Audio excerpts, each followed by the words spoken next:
Well, it's gone 10 o'clock, and the crowd seemed to have managed to get in on time. So I want to welcome you very much to this very important event, I think. It's the launch of the Southeast Greens MEP campaign.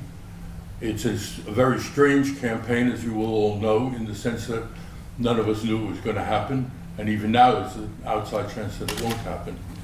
But it's very important for more reasons than that, as we'll all be aware. The battle of ideas and of concepts for the future of our society are raging now in a way that they haven't perhaps for 50, well, maybe since the 30s. We have the rise of the far right in many countries.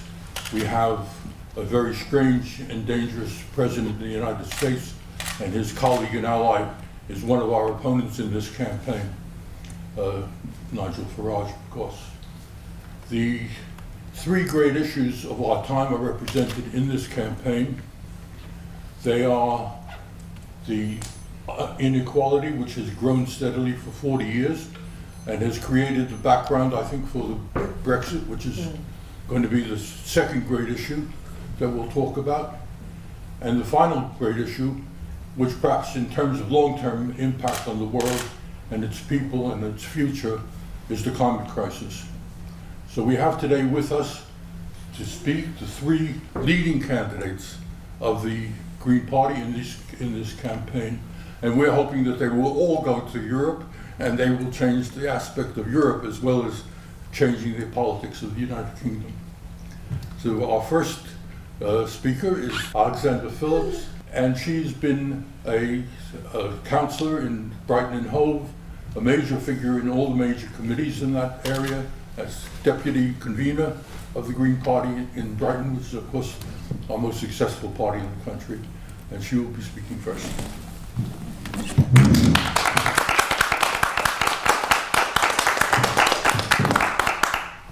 Thank you, Larry, and thank you to everyone who has come along here today, and most of all, thank you to the Green Party members who chose us as your candidates. I couldn't be more proud to be the lead candidate, hoping to follow in the footsteps of Caroline Lucas and Keith Taylor by taking a seat in the European Parliament and standing up for this great region. And I will be truly standing on the shoulders of two giants. For 20 years now, Green MEPs have represented this region, and never have they stopped focusing on what matters most for the people who live here. From standing up against in-work poverty, to fighting fracking, to winning new protections at work, Green MEPs make a real difference. And Keith and Caroline are an inspiration to me as I travel from town to city to village across this vast and beautiful region. When you vote for the Green Party, you get representatives you can trust. That doesn't just mean actually turning up at votes and meetings, unlike some MEPs such as Nigel Farage, but it means acting in good faith on the issues we promised we'd work on. So let me tell you my priorities. The first is stopping Brexit via a referendum. Caroline Lucas was the first party leader to make a case for a people's vote, and my promise to the voters of this region is that if they elect me as an MEP, I will stretch every sinew to win them that vote. Let me be clear, we will win that vote by making the case for the EU, not just against the risks of leaving. And as part of that, we will take every opportunity to say that we support freedom of movement and believe it has enriched our lives and our society. Unlike others like Chuka Umunna or Vince Cable, we haven't stuttered in our support for freedom of movement, and we never will. EU nationals should know that we stand with them and we celebrate them being in our region, and will never turn our backs on the right to move freely across this continent. And let me take this moment to address those who wish to stir up hate in this election, who will use this vote to pit neighbours against each other, The Green Party will stand up to you. We do not tolerate bullies, and we will be the light to counter the darkness you spread. So when we get that vote, and when we win, it will mean I will have 5 years to represent this region, and I will use every moment possible to fight the corner of the people across the South East. And that starts with a fight against low pay, precarious work, and poverty in our region. Last year, food bank use in the South East went up by 15%. 23% of workers in the UK earn less than the living wage. It cannot go on like this. Here in Oxford, the food bank gave out nearly 500,000 food parcels in just 18 months. That's why in my first week in the European Parliament, I'll meet trade unions and businesses in my region to ask them what the European Parliament can do to boost wages. I'll also meet with MEPs from across the continent to investigate what a Europe-wide living wage could look like. And I'll back every European effort to boost workers' rights for the people making a living in this region. And I'll be a persistent thorn in the side of the British government, campaigning against continual austerity and lobbying them to reverse the damaging welfare cuts that have caused so much harm. By voting Green, you will be sending a message, not just one which says you want a chance to stay in the EU, but that you want MEPs who use their position in the European Parliament to fight against poverty, to champion working people, and to put forward radical solutions to the problems we face. And I have a message from Caroline Lucas that I want to share with you today, and it's this. Voting Green is about voting for a party that believes in a better future as part of the EU, and crucially, for a party that's been at the forefront of making that future possible. From our campaigning for a ratification referendum to our action on the climate emergency, Greens deliver.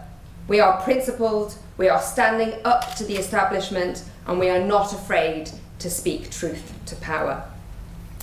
As Caroline says, by voting Green, you are voting for the only party who will protect our natural world, whether it's voting for the strongest possible climate measures, backing laws to protect our precious rare species and wildlife, or taking direct action alongside campaigners. You know that a vote for the Green Party isn't just a vote for you, but for your children and grandchildren too. The climate crisis is not a theoretical problem. It's happening already. Floods and wildfires are hitting the UK and across the world, and especially in the global south, people are suffering from the inaction of those in charge. As your Green MEP, I will be beating on the doors of those in power, demanding immediate action. I'll be travelling this region to back those standing up to the fossil fuel firms hoping to frack, drill, and damage our countryside. And I'll be working with fellow MEPs across the continent to build a consensus for a European-wide Green New Deal. Such a deal would see new high-quality jobs in every part of the continent. It would see modern infrastructure connecting our countries and powering our homes. It would see rapid cuts in emissions and would slash inequality between rich and poor. When you vote Green, you get green. From individual casework to making a case on your behalf to EU leaders and the British government, I will be there for you. The people who vote for me, as well as those who don't. We are on your side, fighting your corner. We will win you a referendum, make the case for freedom of movement, use every power to tackle inequality and poverty, and be climate champions on your behalf. So, on the 23rd of May, please do vote Green. We won't let you down. Thank you. It's a great pleasure to introduce Elise Benjamin.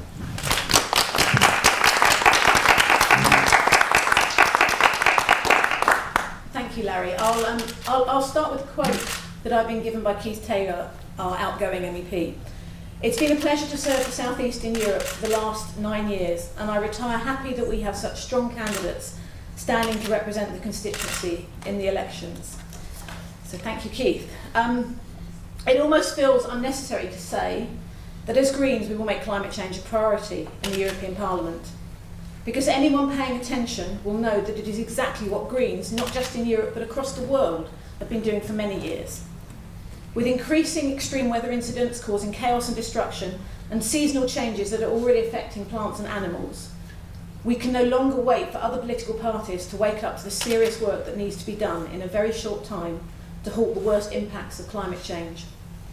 And if other politicians are afraid to stand up to those who peddle hatred and intolerance of migrants, how are they going to react when more and more people are forced out of their home countries as a result of climate change? The migrant crisis we've seen in recent years is a small insight into what's to come if we don't take urgent action on climate change. It's thanks to Green MEPs that the European Parliament recognises the role climate change is playing in driving migration and displacement. And this is not the time to be isolating ourselves from our nearest neighbours, pulling up the drawbridge when we need to be building bridges. So what can Greens offer that's different? We can offer hope. A hope that is based on detailed policies to tackle climate change, on an understanding that the 1% shouldn't be allowed to profit from the exploitation of people and planet, and on a manifesto that rejects the economic model that is trashing our planet and fueling poverty and hunger. And we offer a strong force in European politics. Standing together with Green colleagues from across the EU, we are the largest pro-Remain party in Europe. But we are also a party that recognises that the EU needs to change. It's the persistence of Green MEPs that have delivered so many successes, from investment in renewable energy to the banning of unnecessary plastics. Green MEPs have been the driving force in the adoption of clean energy for all, legislation defining how the EU and member states will put the Paris Climate Agreement into practice. And because of that action by Green MEPs, the European Parliament's position on the climate agreement is far broader and more ambitious than that of national governments. It's Green MEPs who have pushed for a recognition that women are more adversely affected by climate change, ensuring that the European Parliament adopted a strong position recognising the effects of climate change on gender. And it's thanks to Green MEPs that the European Parliament has adopted a definition of climate justice that highlights the threat to human rights and development, recognising that the immediate and enormous burden that climate change poses to some countries must be shared by all. It's Green MEPs who have championed people and planet above profit, recognising that a green economy will create jobs and improve our quality of life. We cannot continue with a business as usual approach that doesn't understand planetary boundaries. So in this election, we're saying yes to Europe, no to climate change. Because an extreme Brexit puts many of the environmental protection laws we currently have at risk. Laws that have helped clean our beaches, laws that have forced manufacturers to improve the energy performance of white goods, and laws that have protected our valuable countryside. This is a time when we desperately need to unite for the future of our planet. After all, climate change doesn't recognise borders. The Green Party are the most credible option for those who want to remain in the European Union, the most likely to deliver the change necessary to move to a more equal society, and the natural home for those who want to see urgent action on climate change. I'm proud that we are once again standing on a common manifesto with Green colleagues across the EU, a manifesto that puts reform of the EU and tackling climate change as top priorities. And I'd like to end with a quote from that common manifesto. A vote for the Greens is a vote for change. It's a vote to not let go of Europe, but to make it into what it was promised to be. A union not for selfish interests, but of shared responsibility. A union not for financial gains for the few, but economic and social progress for all.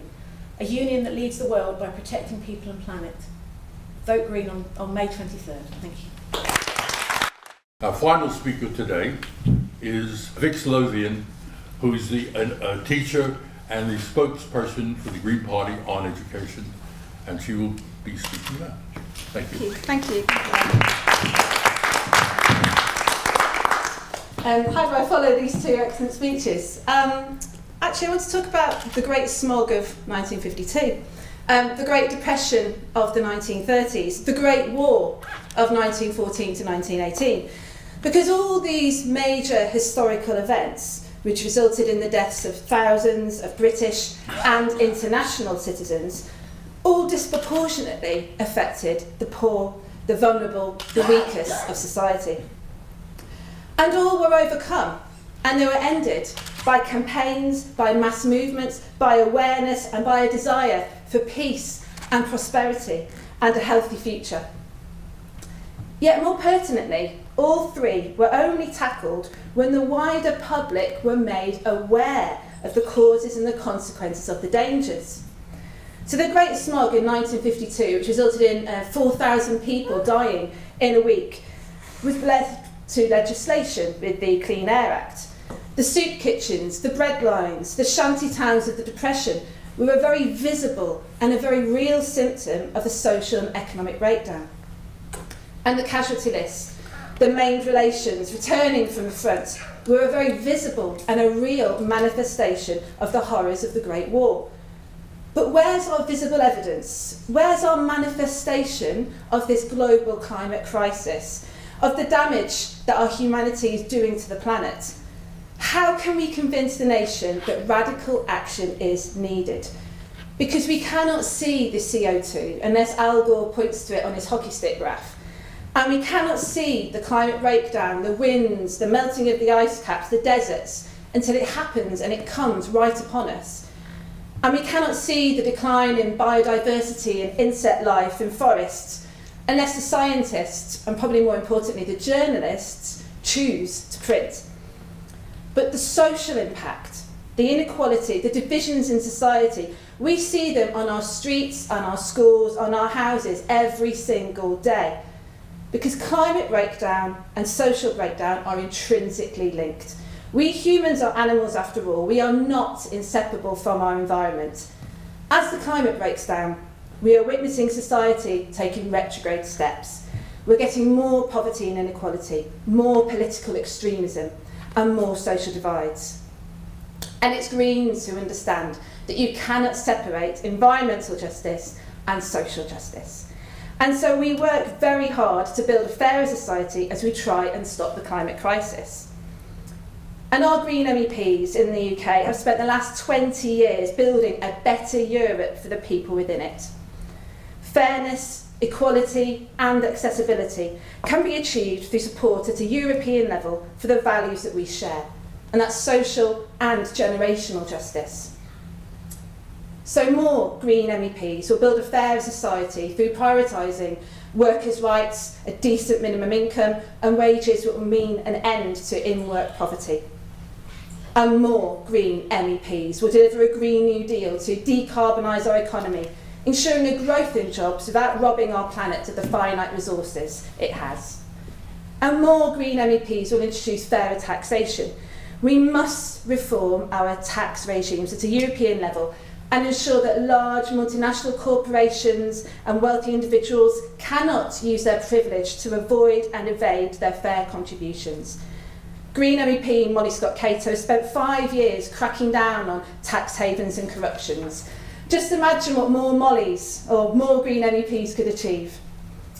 And more Green MEPs will defend the right to asylum and work for safe channels for migrants. Our Green MEP Jean Lamberts has worked with the Migrant Rights Network and the European Network on Statelessness, has shown how Green MEPs in the UK can lead the way on developing a fairer treatment for migrants and supporting vulnerable people, as well as championing our right to freedom of movement, a right to live and love and work and study across 28 nations, a right which Theresa May wishes to deny us, but that Greens will always fight for our freedom of movement. More Green MEPs will champion greater opportunities for our young people through affordable study and training and lifelong learning schemes, such as Erasmus. Generational justice and a fair future for all our young people is central to the compassionate politics which we value. And more Green MEPs will stand up against hatred, against racism and against extremism.